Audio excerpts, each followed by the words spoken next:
आज आपण बघणार आहोत चमचमीत चना मसाला। एक वाटी मी हे केशरी चणे भिजवून घेतलेत 5-6 तास आणि ते आता आपण उकडायला ठेवूया। स्वच्छ धुवून घेतलेत आणि आता त्यात पाणी घालून उकडून घेऊया। थोडं मी मीठ घालते। कुकर गॅसवर ठेवलाय, गॅस चालू केलाय। आता आपण 5-6 शिट्या घ्यायच्या। चणे छान शिजवून घे।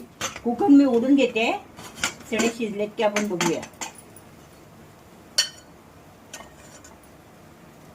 हे बघा छान शिजलेले आहेत चणे। आता आपण हे चणे एका भांड्यामध्ये काढून घेऊया। तेल घातलेलं आहे थोडं आणि त्याच्यामध्ये मी आता खोबरं भाजून घेते। ते खोबरं ना सगळं लाल होईसर भाजून घेऊया। खोबरं भाजून घेतलेलं आहे।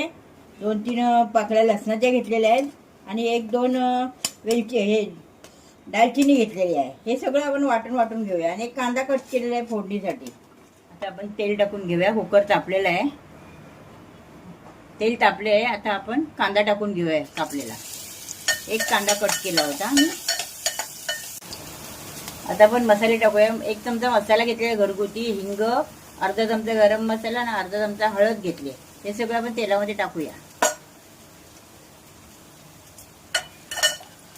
ते चांगलं फ्राय करूया आणि मी त्यात म्हणजे वाटण वाटलेलं होतं ना ते घातले।